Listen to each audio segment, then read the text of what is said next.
tratar aqui do que vem acontecendo.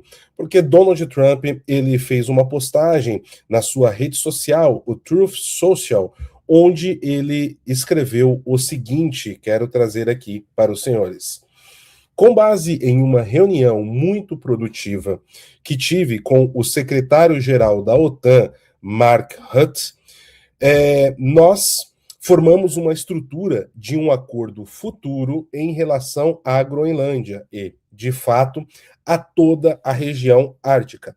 Essa solução, se concretizada, será excelente para os Estados Unidos da América e para todas as nações da OTAN. Com base nesse entendimento, não vou impor as tarifas que estavam programadas para entrar em vigor em 1º de fevereiro. Discussões adicionais estão sendo realizadas sobre a cúpula dourada, o Golden Dome, né, como vem sendo chamado internacionalmente, meus caros. No que diz respeito à Groenlândia, mais informações serão disponibilizadas à medida que as discussões avançarem. O vice-presidente J.D. Vance, o secretário de Estado Marco Rubio, o enviado especial Steve Witkoff e vários outros, conforme necessário, serão responsáveis pelas negociações. Eles me reportarão diretamente. Obrigado pela atenção sobre este assunto, Donald J. Trump, presidente dos Estados Unidos da América. Bom, meus caros, então temos essa declaração que foi feita pelo presidente diretamente na sua conta no Truth Social. E o que nós temos aqui, então, agora é um acordo que estaria sendo delimitado entre todas as partes, mas que ainda, perdão, ainda não estaria completamente pronto. Donald Trump não disse efetivamente qual é esse acordo, mas nós temos algumas pistas que podemos levantar aqui para vocês. Ele falou em uma coletiva de imprensa e ele foi perguntado sobre a questão da posição da Dinamarca.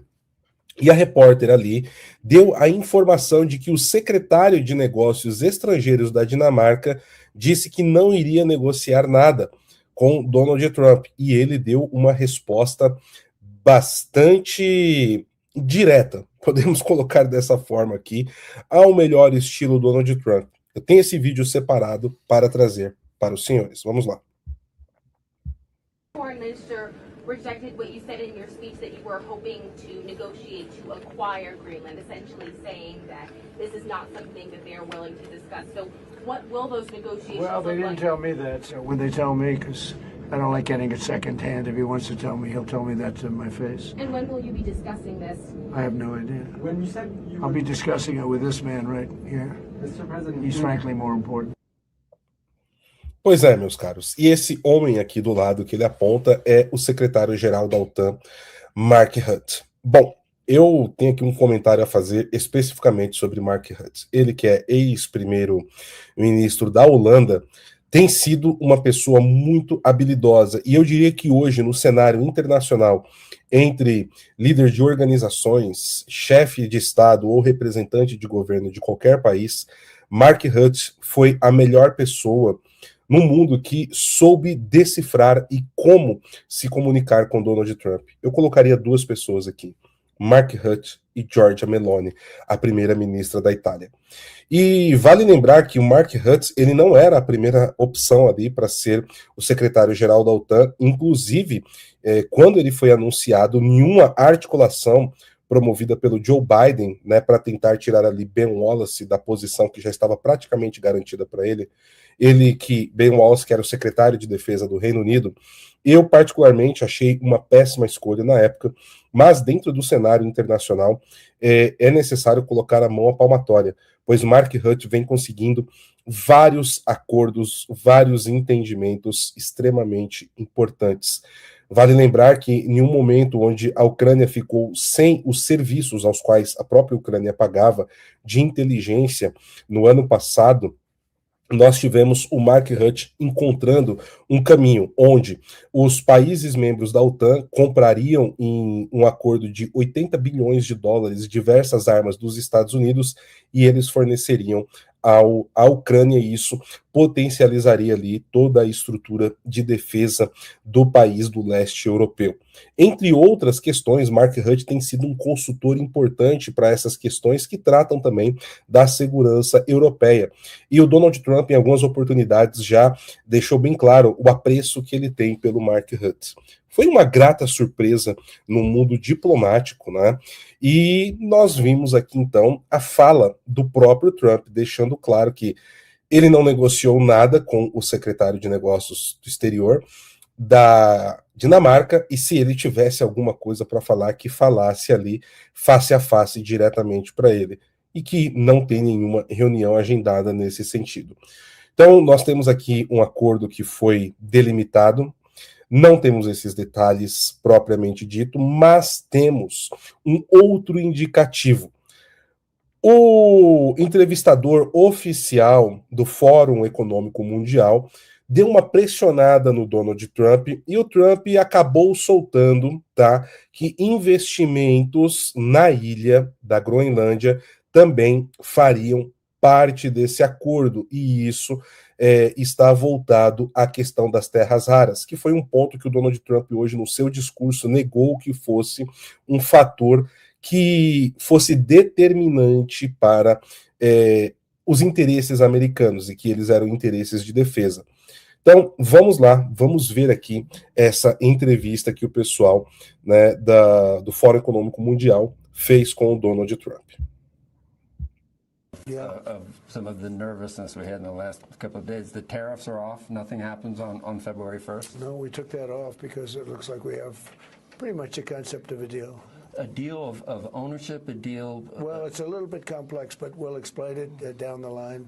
But the Secretary General of NATO and I and some other people were talking, and it's the kind of a deal that I wanted to be able to make. Where does Denmark, did they weigh in on what they want, what they would agree to? Well, I assume they did because he very much represents, he's a strong leader. Mark, you know Mark Rutte. And he, I assume he's been speaking to them. He's been speaking to all of them. Are mineral rights involved? Or is ownership involved? Did the Golden Dome sway people? I don't want to say yet, but the Golden Dome was very compelling today when you talked about that. Yeah, the Golden Dome, and they're going to be involved in the Golden Dome, and they're going to be involved in mineral rights, and so are we.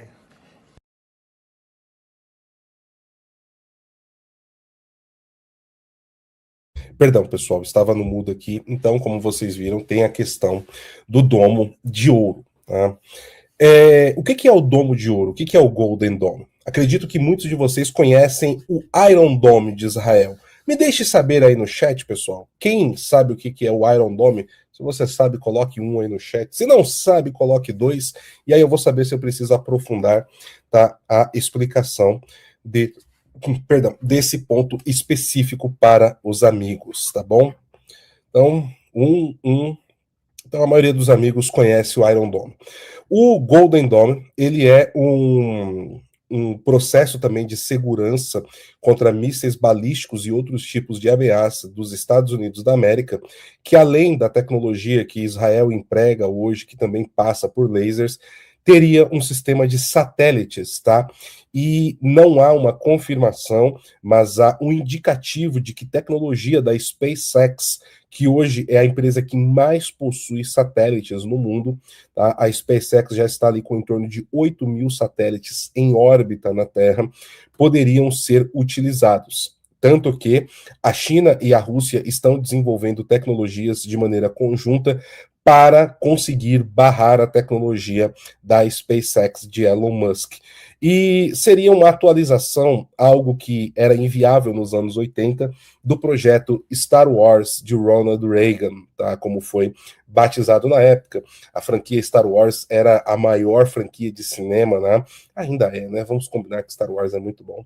Apesar de algumas coisas dos últimos anos, nós tivemos, então, esse grande projeto Star Wars.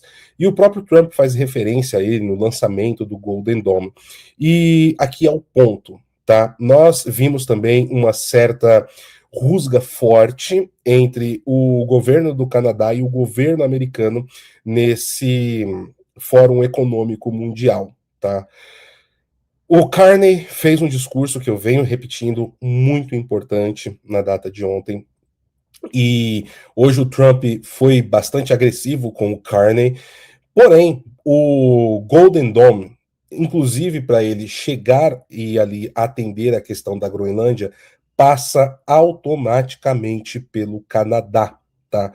E também pelo NORAD, que é essa ação militar conjunta, né, que envolve a Groenlândia, né, a Dinamarca, o Canadá e os Estados Unidos. Ontem aqui no programa que eu fiz à noite, e anteontem também, já tinha adiantado sobre o NORAD até ele vir novamente à tona, e isso vem acontecendo a pretexto, né, perdão, ao largo, né, fora das questões políticas, dos debates políticos entre os representantes do governo de cada país, existe essa cooperação militar entre o Pentágono e as forças militares do Canadá. Inclusive, ontem nós tivemos o envio de aeronaves do NORAD, tanto da Força Aérea Americana quanto da Força Aérea do Canadá para a Groenlândia na base de Pitufik. E aí, pessoal, nós fizemos alguns levantamentos também e conversando rapidamente com o Ivan Kleber, antes de entrar aqui ao vivo com vocês, nós pegamos ali alguns dados de uma fonte nossa de dentro dos Estados Unidos que passou algumas informações interessantes. E eu quero ler aqui para vocês quais foram essas informações que podem dizer um pouco do que aconteceu depois do discurso do Donald Trump. Eu acredito que muitos dos amigos que estão aqui acompanhando ao vivo agora, e eu sei que deram like, eu sei que conferiram a inscrição no canal agora mesmo, não fizeram isso? Tenho certeza que vocês fizeram isso, não é verdade? Foi um discurso positivo em vários aspectos e ruidoso em alguns pontos, desrespeitoso em outros aspectos, principalmente na parte que o Donald Trump improvisou, que ele deixou de lado o discurso que estava pronto, tá? E ele quis acrescentar alguns itens. Comentei sobre todos esses aspectos hoje na entrada que fizemos ali por volta do meio-dia, trouxe todos os pontos positivos, os pontos que o Donald Trump tem razão no que ele está falando, os pontos que ele falou de maneira conjunta com os aliados e também os pontos, né, que ali saíram do tom. E parece que esse ponto do discurso teve um peso grande, essa parte que foi mais ruidosa, inclusive entre grupos militares, tá? Dentro dos Estados Unidos e aliados. E isso também teve um peso que foi levado para as reuniões junto com os membros da OTAN e com o próprio Mark Rutte. Então, deixe-me ler aqui para vocês, tá? O que a nossa fonte nos passou. Deixa eu explicar melhor. Trump achou que, ao manipular a mídia e exagerar a situação, mostrando que envolveria os militares para que a Europa lhe entregasse a Groenlândia de bandeja, isso acabou se voltando contra ele. Sem dúvida, a Groenlândia é um local estrategicamente importante, mas ele deveria ter conduzido a situação diplomaticamente, a portas fechadas. A manobra publicitária e o envolvimento dos militares se voltaram contra ele diretamente, tá? Então isso aqui é uma análise de uma fonte que, inclusive, o Ivan já até comentou dessa fonte aqui, que não nos deixa na mão, né? É uma fonte que sempre passa coisas muito quentes aqui para nós, e vai muito ao encontro do que nós estamos falando aqui dentro das nossas análises no PH Vox. Tanto o senhor Sepúlveda, o Ivan Kleber, eu também tenho trazido isso para vocês, de que as demandas de segurança que os Estados Unidos têm apresentado, elas são legítimas. Elas são demandas que precisam ser levadas em consideração. Todavia, a forma que isso está sendo feito, ou como estava sendo conduzido, foi muito prejudicial. E notem que membros do governo americano, como o Marco Rubio, que é o secretário de Estado responsável pelas relações exteriores, o próprio Mike Pence, que é o secretário do Tesouro americano, quando fala todos eles falaram em tom mais apaziguador, sobre o tom da negociação diplomática, diferente do que vinha acontecendo. E pelo o que a nossa fonte nos passou, isso agora também teve um peso que não foi favorável para o próprio Donald Trump enquanto o chefe de Estado, e isso também teve uma influência direta, né, em como está e como isso está sendo agora levado para a mesa de negociação. Meus caros, a expectativa, de maneira bem clara, contundente e direta, é que essa crise do Ártico, que vem tomando, né, muito debate, começou no ano passado, foi deixado de lado por 6 meses e agora volta à tona desde ali mais ou menos do dia 20 de dezembro, gerou muita atenção, ainda está gerando muita atenção. Precisamos ver o que vai surgir de informação, qual será a posição oficial do Reino da Dinamarca. A Casa Real da Dinamarca ainda não se pronunciou sobre tudo isso, a questão ainda está no âmbito dos políticos, né, ali dentro do parlamentarismo, mas nós estamos falando de uma questão da soberania também da Dinamarca, e aí entra o rei e a rainha da Dinamarca enquanto chefes de Estado, tá? Precisamos ver se o que isso vai surgir de informações, mas nós temos aí, parece que um caminho para apaziguar algo que poderia levar o mundo para um lugar muito, muito obscuro. Acho que ainda não é o momento de respirar aliviados, mas flexionar, né? Tivemos uma flexibilização dessa atenção, o músculo dá uma relaxada em meio a tudo isso. Eu vejo que algumas pessoas falam, não, mas o Trump é um grande estrategista. Meus caros, isso não foi parte de uma estratégia, tá? Eu posso afirmar isso para vocês com o que nós estamos vendo aqui, mas um caminho que acabou indo para um lugar muito perigoso do ponto de vista diplomático. Uma coisa é quando nós estamos falando a base, discurso eleitoral, e quando existe uma questão ideológica que é importante, tem que ser levada sempre em consideração. Eu acho que muitos analistas internacionais pecam em não levar a questão ideológica a cabo. Mas quando a coisa parte, né, para a ruptura daquilo que é a diplomacia por si só, também vai para um lugar muito perigoso. E nós, pelo menos agora com as coisas, parece que apaziguando, foi para um lugar mais calmo. Vale lembrar que ontem eu trouxe a informação para vocês de que o Mike Johnson, que é o Speaker of the House, que seria o mesmo que o presidente da Câmara dos Deputados no Brasil, fez um discurso na Grã-Bretanha em virtude do 150º aniversário da independência americana. Ele chegou a dizer que, olha, é necessário agora acalmar as águas e olharmos para uma situação onde resolvemos vários problemas juntos no passado entre aliados, vamos resolver no presente e olhar ao futuro. Porque dentro do Congresso americano, na situação política americana, essa posição também estava trazendo problemas dentro de casa para o Donald Trump. Quando eu falo casa, não é os Estados Unidos, é o próprio Partido Republicano, tá? Houve ali vários sinais de que a coesão interna, tá, com as questões de como isso estava sendo discutido com os aliados, estava levando o problema na casa prioritária, o Partido Republicano, e o Mike Johnson já tinha dado essa letra, o que casa com a informação que a fonte também nos passou aqui, como trouxe para vocês há pouco.